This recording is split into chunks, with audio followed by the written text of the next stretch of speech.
Happy Friday, Baylor College of Medicine and friends of Baylor. Well, you'll notice I'm selling stuff. We have more swag in the BCM store than you could possibly imagine.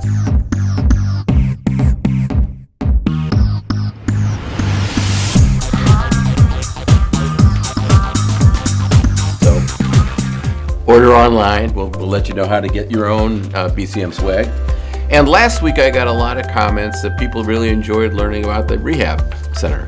Surprised me, but a lot of people really enjoyed it, and so we're going to spend some more time over the coming weeks giving you insights into all things that go on at Baylor College of Medicine that are fascinating.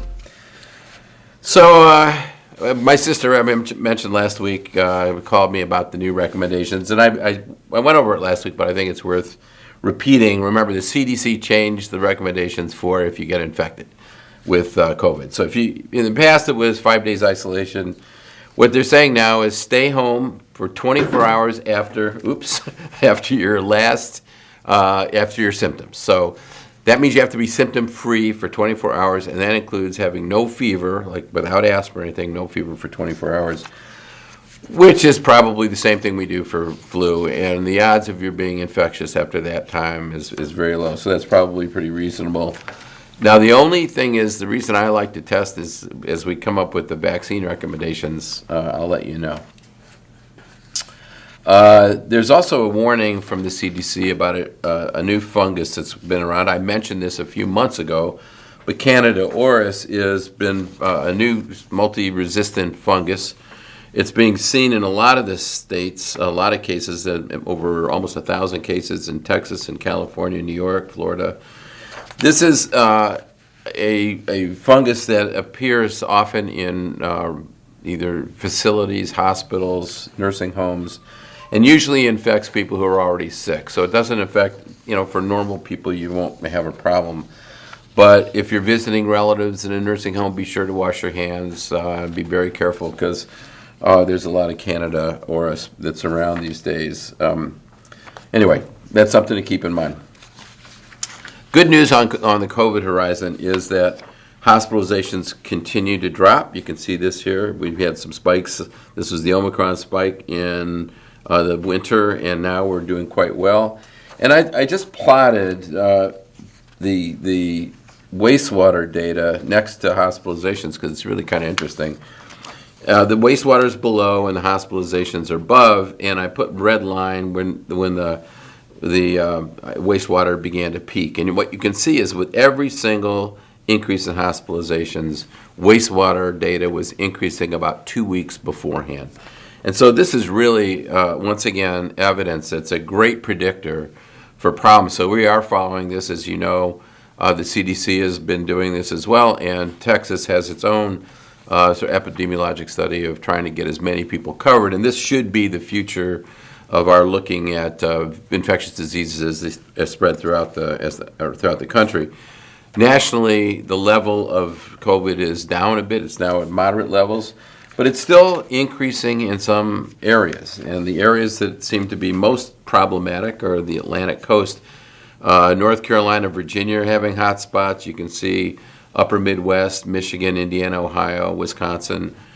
Not so bad in the rest of the country with a little bit of a sort of moderate, you can see the orange, which is this moderate increase in the Houston area. But when you look at our own wastewater analysis in Houston, we're looking pretty good. It's beginning to fall.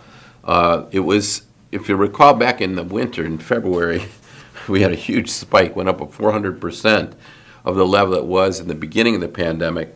But now it's down to about 138%. It fell. Last month it was 190%. Now March it's 138%. We hope to continue to see this trend, and if we're lucky, COVID will begin to wane through the summer. Although we expect probably a fall, the usual fall surge, as in most respiratory viruses. The good news is JN1 continues to be the dominant strain, so it hasn't really changed much.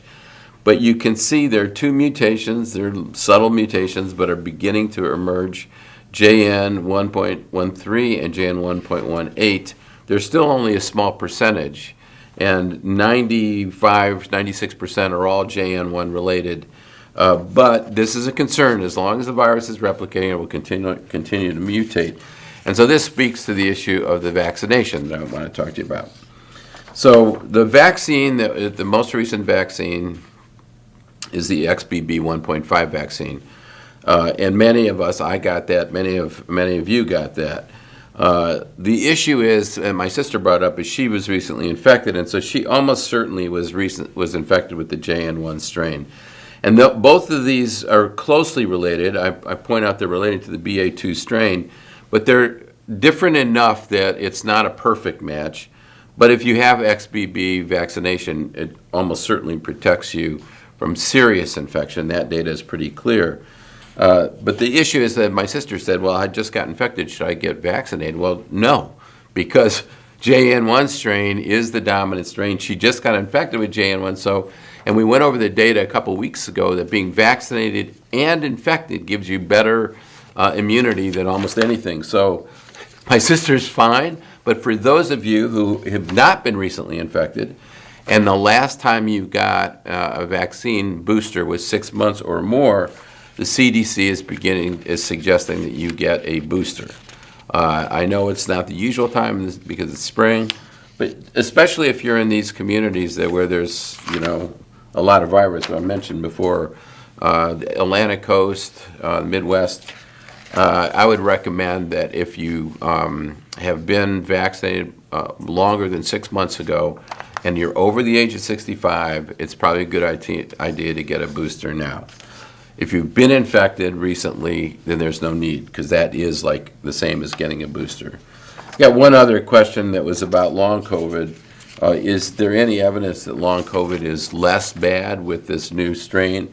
And there is some. So there was one study that in the MMWR, the publication from the CDC, that looked at June of 22nd, the month of June, and of June of 22, and the June of 23, and the prevalence of long COVID dropped from 19% to 11%. So a combination of people being generally getting more immunity, but also the potential that this virus is less virulent is out there. So anyway, I hope that clears up some of the issues around when to be vaccinated. Again, I'll just emphasize, if you're over the age of 65 and you haven't had a vaccine for 6 months and you haven't been infected, it's probably a good idea to get another booster.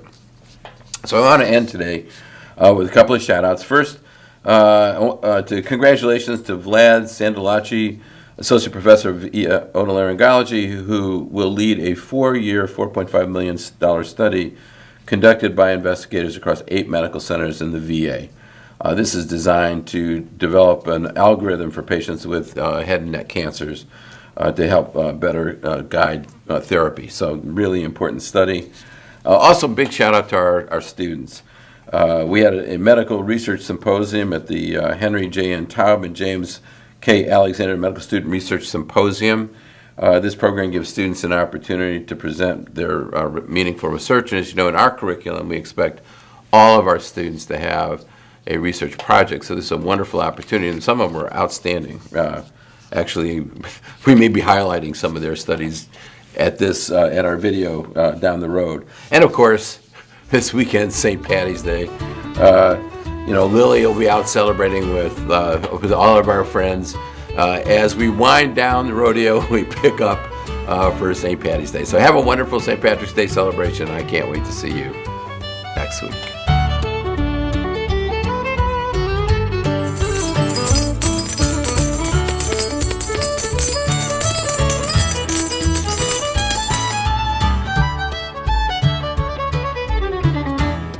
You want a treat?